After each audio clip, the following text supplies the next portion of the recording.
Tuna মাছগুলো খুব সহজে ভিন্ন স্টাইলে রান্না করে আজকে আপনাদেরকে দেখাবো। অনেক প্রবাসী ভাই আছেন ডিউটি শেষ করে হচ্ছে গিয়ে আইসামির জন্য রান্না বান্না ঠিক মতো করেন না, তারা আজকের এই রেসিপিটা দেখলে খুব সহজে 2 থেকে 3 মিনিটের ভিতরে টুনা মাছগুলো রান্না করে খাইতে পারবেন। টুনা মাছটা রান্না করার জন্য সবার প্রথমে হচ্ছে গিয়ে মশলাগুলো প্রস্তুত করে নিতে হবে। দেখেন আমি কিছু পেঁয়াজ কুচি কুচি করে রাখছি, এগুলো হচ্ছে গিয়ে আমি হ্যান্ড মিক্সারের মাধ্যমে হচ্ছে গিয়ে একটু কুচি কুচি করে দানাদার আকারে করে নিব। তাতে কয়েকটা হচ্ছে গিয়ে রসুন, তারপরে কিছুটা কাঁচামরিচ সব কিছু একসাথে দিয়া ভালো মতো হচ্ছে গিয়ে মিক্স করে নিতে হবে। আজকে আমি আপনাদেরকে যে রেসিপি দেখাবো তার মূলই হচ্ছে গিয়ে যে সবগুলো মশলাকে হচ্ছে গিয়ে আপনারা ব্লেন্ডার করে নিতে পারেন বা হ্যান্ড মিক্স দিয়ে হচ্ছে গিয়ে হালকা কিছুটা দানা দানা রাখবেন, ঠিক আছে। তো এই যে দেখেন আমি হচ্ছে গিয়ে মিক্স করে নিব, এখন সবগুলো হচ্ছে একটু কুচা করে নিব।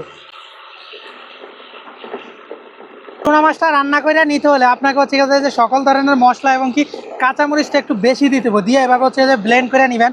পুরো বেশি ব্লেন্ড করবেন না, হালকা একটু ব্লেন্ড করে নেবেন যাতে ছোট ছোট দানা দানা থাকে, বুঝছেন। ব্লেন্ডার হয়ে গেছে, ঠিক আছে। কি পরিমাণ হয়েছে দেখেন। তেলটা গরম হয়ে গেলে অল্প কটা হচ্ছে গিয়ে জিরা দিয়ে দিবেন, আর হচ্ছে গিয়ে 2টা লং দিয়ে দিবেন, ঠিক আছে। 2-3টা লং দিয়ে দিলেই হবে। এগুলো একটু হচ্ছে গিয়ে ভাইজা নিতে হবে হালকা লাল করে, তাহলে হইব কি হচ্ছে গিয়ে গ্রানটা বাইর হইব। লাল হইলে হচ্ছে গিয়ে যে পেস্ট করা রাখা মশলাটা হচ্ছে গিয়ে দিয়ে দিবেন। আরে একটু ভালো মতো হচ্ছে গিয়ে ভাইজা নিতে হইব, বেশি না, একটু যাতে সিদ্ধ হয় ওরকম অনুযায়ী ভাইজা নিতে হইব। লবণ দিয়ে দেয় তাহলে হচ্ছে গিয়ে পেঁয়াজটা মশলাটা একটু তাড়াতাড়ি সিদ্ধ হয়ে যাব। মশলাটা কিন্তু হয়ে গেছে, বেশি ভাজবেন না, বেশি ভাজলে কিন্তু হচ্ছে গিয়ে ভালো হবে না। তা আমি একটু হলুদ দিয়ে দিতেছি। হলুদ দিয়ে শেষে হচ্ছে গিয়ে দিয়ে দিব কয়টা মিক্স মশলা। অল্প পরিমাণে মশলা ব্যবহার করব, বেশি মশলা ব্যবহার করব না। মিক্স মশলাটা দেওয়া শেষ, এরপর হচ্ছে যে কয়টা মরিচের পাউডার ব্যবহার করবো, কারণ মরিচের পাউডার ব্যবহার কারণ কি আমার কাঁচামরিচগুলো তেমন একটা ঝাল না। এই কাঁচামরিচগুলো হচ্ছে সৌদি দ্বারা, আর সৌদিরা কিন্তু ঝাল আলা মরিচ খায় না, এই জন্য আমি পাউডার দিয়ে দিতেছি। আপনারা যদি এভাবে রান্না করেন তাহলে হচ্ছে যে পাউডার মরিচটা দিবেন না, কাঁচামরিচ আর হলুদ দিয়ে রান্না করবেন। কাঁচামরিচটা যত বেশি হবে তরকারিটা কিন্তু ততই স্বাদ হবে। আর এই মশলাগুলো হচ্ছে যে বেশি একটা ভাজবেন না, হালকা করে একটু ভাজবেন, একটু লাইরা সাইরা নিব যাতে মশলার গন্ধটা দূর হয়ে যায়। এটা একটু তেলে ভাজা নেওয়ার পর হচ্ছে যে মশলাটা একটু কষানোর জন্য হালকা করে পরিমাণ পানি দিয়ে দিব। মশলাটা যদি কষানো হয় না তাহলে এইভাবে তেলটা হচ্ছে গিয়ে একদম উপরে ভাইসা উঠবো। তো মশলাটা কষানো শেষ হচ্ছে গিয়ে আবারও এটাতে পানি দিয়ে দিতে হবে।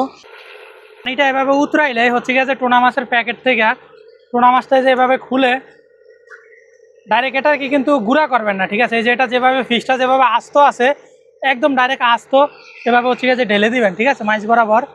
এটাকে কিন্তু ভাঙাচুরা করবেন না, ভাঙাচুরা করলে কিন্তু ভালো লাগবে না খেতে। এগুলো যদি এরকম বড় আকারগুলো কিনেন, এই বড় আকারগুলো কিনেন তাহলে ফিশটা কিন্তু একটু বড় থাকবে, ঠিক আছে।